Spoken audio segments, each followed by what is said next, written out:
Greetings, fellow YouTubers. This is the Budget Army channel with yet another exciting edition of the Overly Tactical Chef.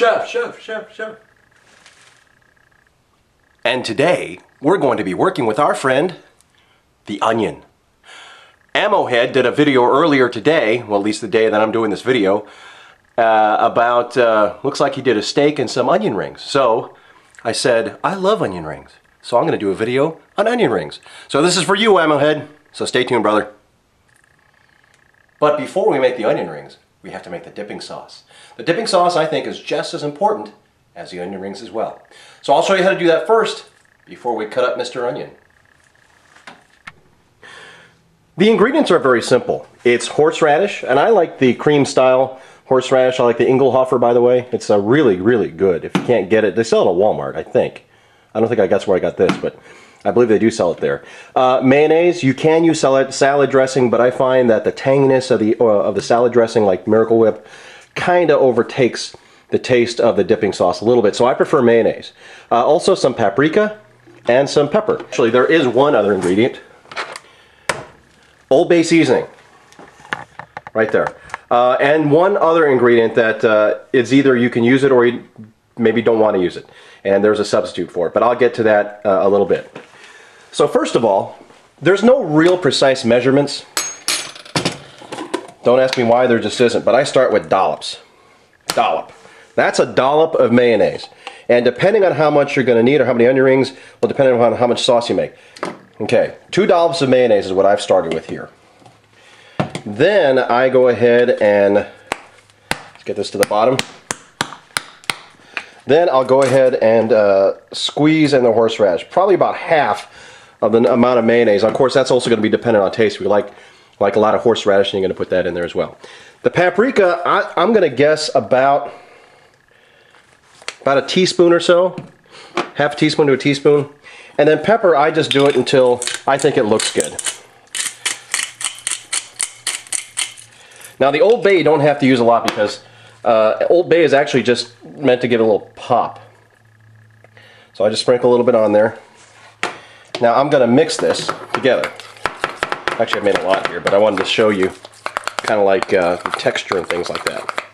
Now if you've ever gone to like Outback Steakhouse or places like that, or like a brewery restaurant, a lot of times when they have onion rings, they have a sauce. And this is similar. It's not the same. This is kind of what I came up with by myself by experimenting, trial and error. Now the one other secret ingredient that I have is totally up to you. I like my sauces a little spicy, at least this particular one a little spicy. So, wham! The sriracha sauce. This is the hot chili sauce from Vietnam, and I think it's Vietnam, but it's very, very hot, actually, per volume, I would say. If you don't like it spicy, you can actually substitute it with ketchup. Regular Heinz tomato ketchup, or whatever brand you prefer. But since I like it spicy, that's what I'm going to do, and it's my sauce, dagnabbit. So the amount, once again, is going to be purely dependent on how much you like it. So that looks like a good amount. Of course, it's going to change color. Get the stuff off the sides. And there you go. So what you're going to do though is you're going to just let that sit and let the flavors kind of meld together, and then now we're going to go work on the onion. Alright, before we can fry the onions, of course we have to have the breading. I guess you could try just frying the onions by themselves, but what good would that be? So we're going to start with a cup of flour.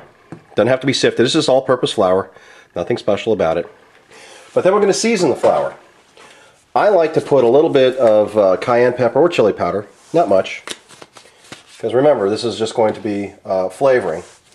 Then a little, see if I open this right, a little ground mustard. A little dried ground mustard. Oops. And then there's that old paprika again. A little bit of that. And then I'm going to dash in a little bit more of Old Bay. This stuff's amazing. It's not just for seafood anymore. Trust me, I know. Forgot to grab a fork. Let me do that. What I'm going to do is just mix it real quick. And not make a mess like I just did.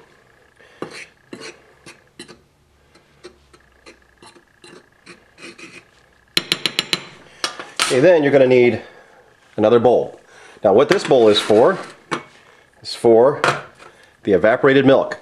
Not condensed milk, because you don't want the sweet stuff. Just evaporated milk. You're going to need anywhere from 5 to 10 ounces. In this case, I'm going to use probably about 10 ounces or so. And even though I don't have that many onions. Now once you get your flour seasoned and your evaporated milk poured, let's go ahead and cut the onion. Oh yeah, if you're going to cut up an onion though, you're going to want a really good sharp knife. So I'm going to use my Colt Jungle Commander and cut through the jungle of this onion. Now I'm using a sweet Vidalia onion because, well, frankly, I like them. I think they taste great. So it's very easy. What you're going to do, you're just going to cut a flat spot at the bottom. Cut a flat spot at the top. And then, oops, don't let your onion roll away.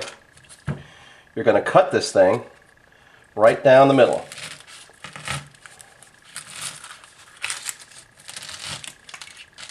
It's a pretty big onion, so I want to be careful to cut as close down the middle as possible.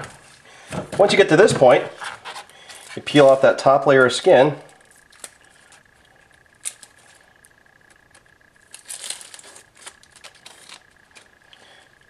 All right, that part too. You want to make sure that you got a clean piece of onion there. And you just start separating for onion rings. Obviously, I like my onion rings thick, so that's why these are cut this way. Oh, I gotta take a little more off the top.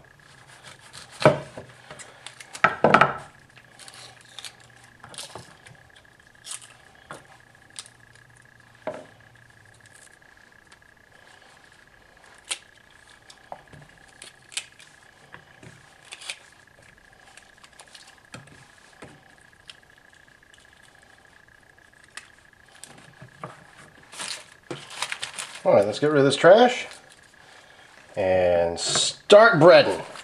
Start breading the onions. Okay, these are double dipped onion rings because we're going to dip them twice. So first we dip them in the evaporated milk, get them nice and coated, and then we dip them in the breading. Make sure they're well covered. Then we're going to dip it again, and then recover them again. So you get a nice crust on these babies. Yes, it's not going to be the neatest thing in the world, but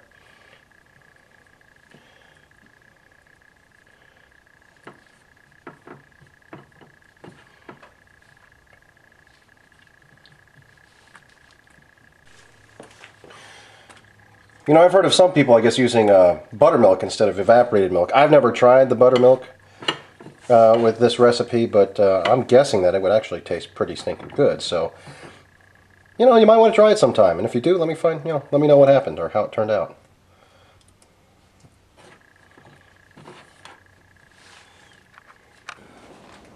All right, I've set up my burner and my the pot that I'm going to be boiling in. Frying in. You want to make sure you get a nice thick one. You don't want to use a thin one because it actually ruined the pot. But I've used this one for quite a while. I don't remember how long I got it. But obviously you want to put enough oil to where you can cook the onion rings. And you start your fire.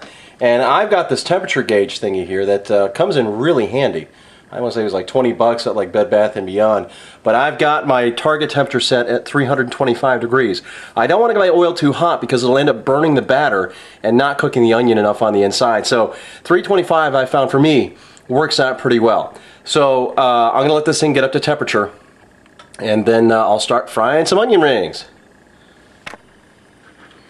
My oil's nearing the right temperature, and when it hits 325, it'll actually make a very annoying beeping sound. I'm going to turn my heat down a little bit, turn this annoying alarm off, and start dropping onion rings.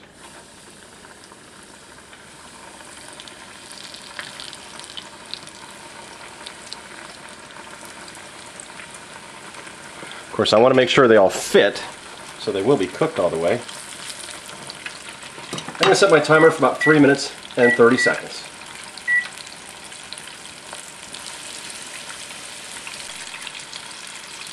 Now as you're frying these, you want to be sure not to overcook them to the point where it's dark on the outside. That's why you only want to bring your oil up to about 325. Of course, when you put the onion rings in, your temperature is going to drop to probably about 310 or so, and then of course it'll slowly build back up. So by the time our 3 minutes are up, you know, we should be around back to 325 or even higher. If it goes up higher than that, of course you want to regulate your heat by turning your burner down. I might be approaching that right now. You want to make sure they cook evenly, so you want to be sure to turn them over periodically if you can.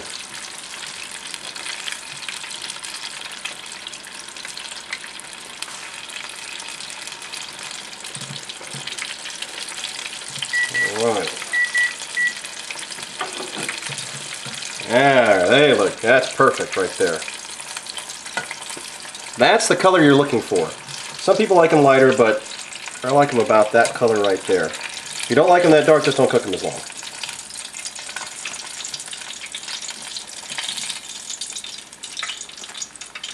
Now you want to salt them as soon as they come out. So I've got some kosher salt here. I'm going to sprinkle a little bit on there. And then let them cool. You don't want to eat them right away because that'd be painful. So let's start another batch.